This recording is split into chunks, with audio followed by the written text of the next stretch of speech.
Welcome. If you need some support, join me Friday, October 4th from 10 a.m. to 11 a.m. Central U.S. Chicago time for a Donate What You Can workshop entitled Unlocking Balance, the Wheel of Life through an IFS lens. And over half of the 10 available spots are already filled, but you can find out more and reserve your spot at faithfullygrowing.com. And if you're listening to this after that has already passed, send me an email. And I'd love to see if we can arrange a way to connect. I'd love to meet some of you, whether it be through a free consultation or some other future offering.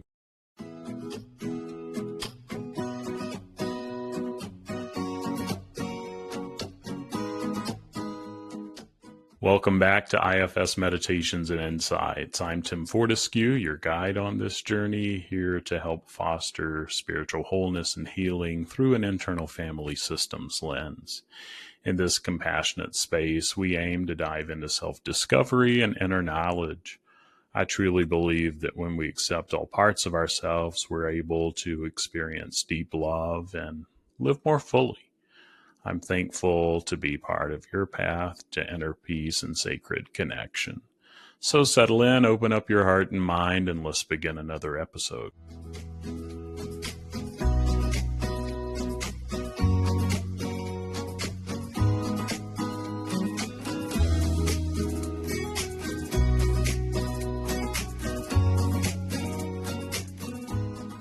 How are your parts?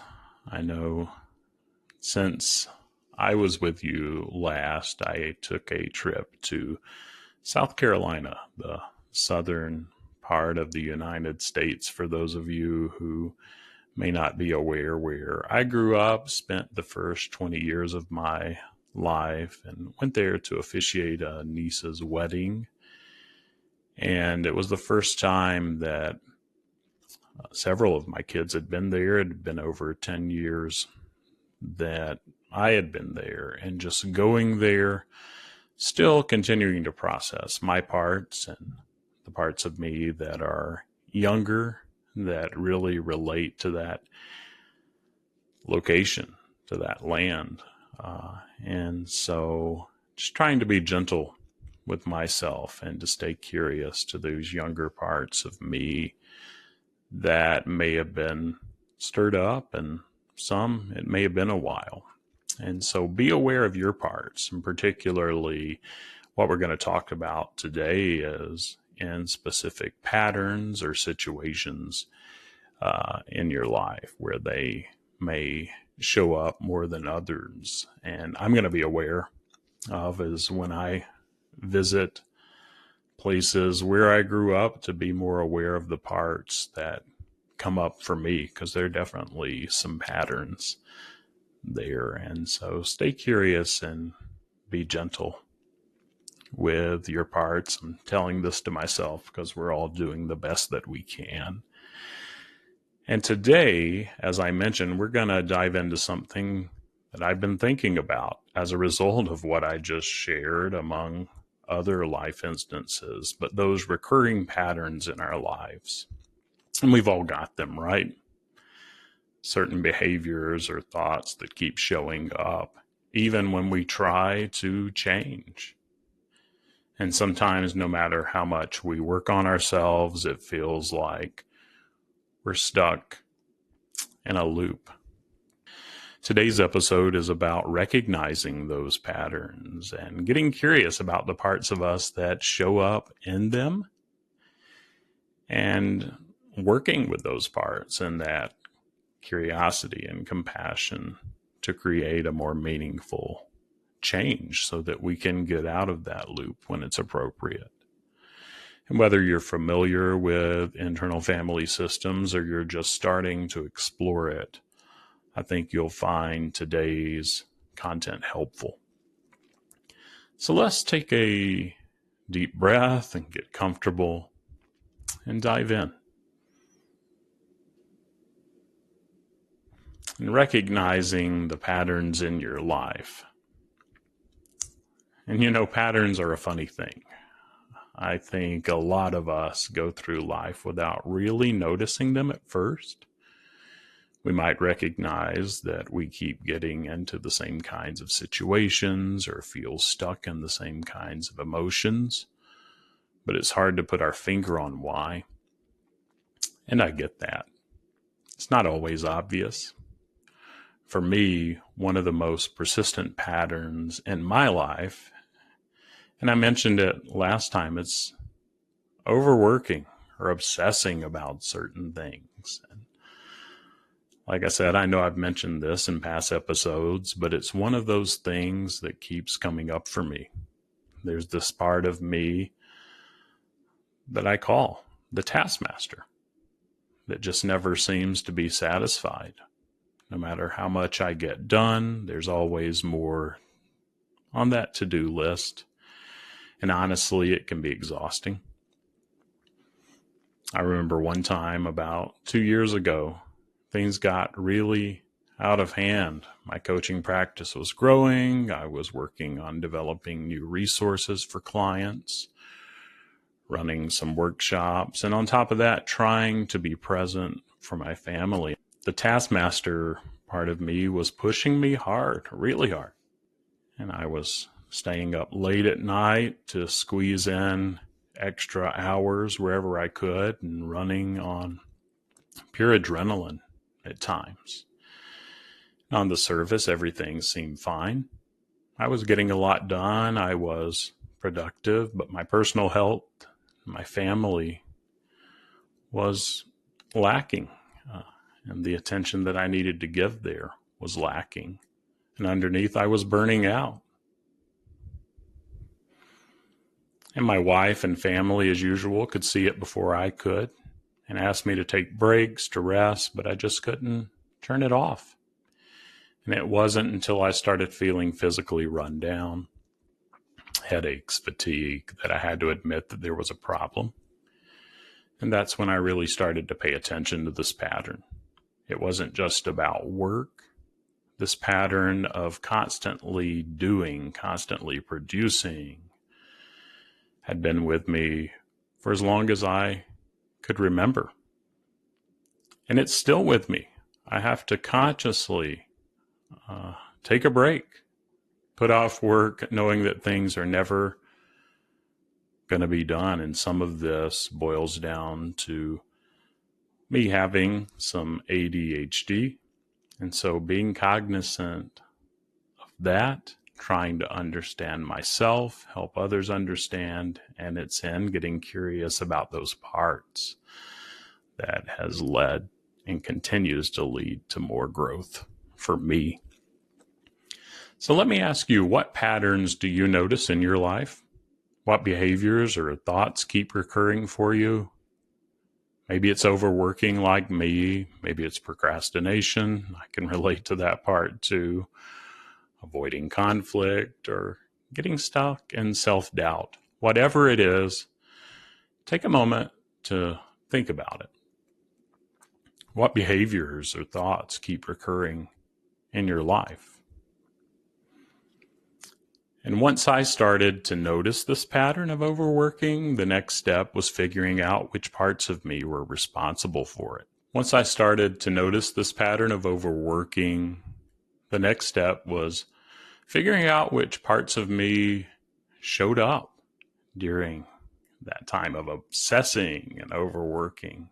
And that's where IFS, or internal family systems, really comes into play. As I sat with this overworking part, I started to get curious about its motivations. What was it trying to do for me? What was it protecting me from? And when I finally connected with that part, the taskmaster, it told me something surprising. It was afraid. It was afraid that if I didn't keep pushing myself, if I didn't keep achieving, then I wouldn't be enough. I wouldn't be worthy of the success I had built or the trust my clients had placed in me. And that was a huge revelation for me, because on the surface, I thought this part was just about productivity.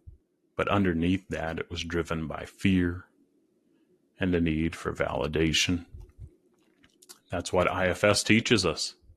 These parts that seem so rigid or demanding, like my taskmaster, are usually trying to protect us from something deeper. They've developed these behaviors as coping mechanisms, often from experiences way back in our past. Maybe you have a part that's stuck in people pleasing, or a part that's always worried about things going wrong. These parts are trying to keep us safe, even if their methods don't always align with what we need now. And I tell you, I'm speaking to my parts when I work with clients because they can jump in. My 7-year-olds, they've got to take care of this person in front of me. And they don't. If they could trust and just go play and be 7-year-olds. I'm driving the bus. Something bigger than me is driving the bus. I don't have to fix. And that's when the healing happens, is when these overworking, people-pleasing type parts can be valued, but they can soften back. They bring us gifts, but they're part of a bigger team. So let's pause for a moment. Think about the patterns in your life that may have surfaced earlier. Now ask yourself, which parts of me show up during these patterns?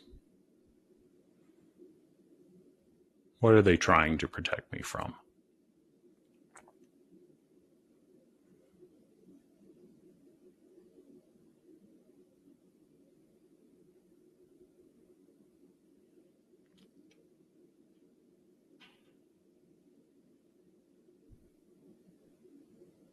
And let your parts know you can spend more time with them too.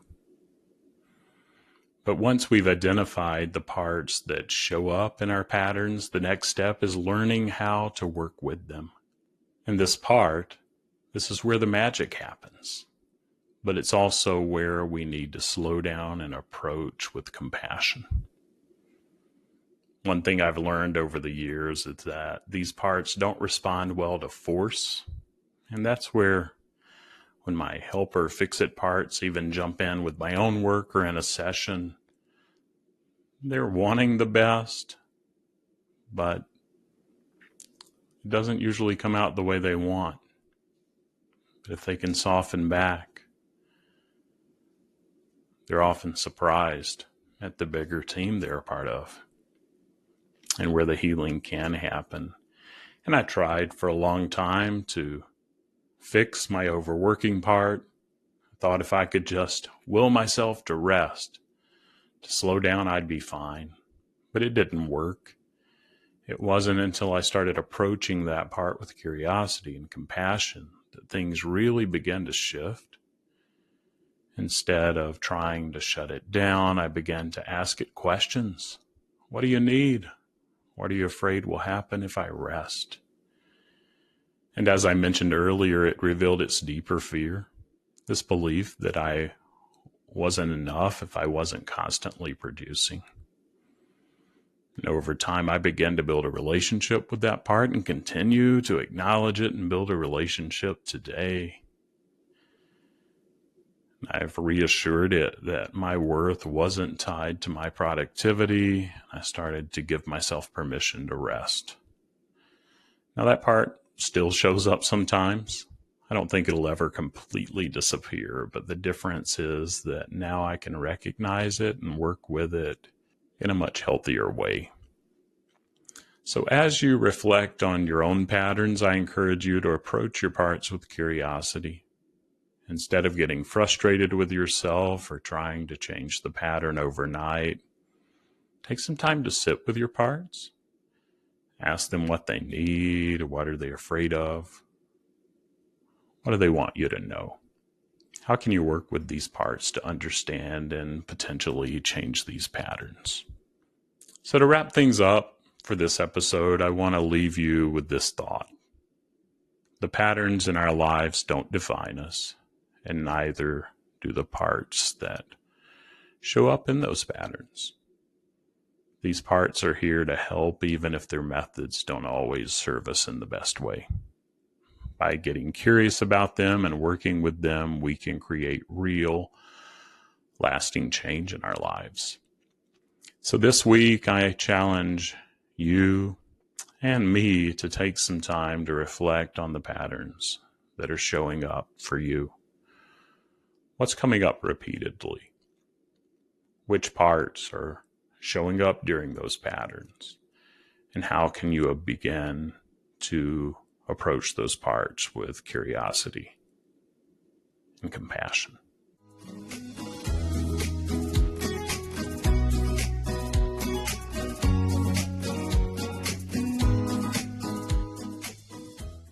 That wraps up another episode of IFS Meditations and Insights. If you found it useful, please follow or subscribe and share and leave a positive review to help others find the podcast. For more IFS Meditations and Insights, visit blog.faithfullygrowing.com. And as always, your thoughts on the podcast are welcome. Send me an email to tim@faithfullygrowing.com. And thank you for being part of this community. Remember to be compassionate to yourself and others, and I look forward to our next session. And until then, take care, stay curious, and embrace all parts of your journey.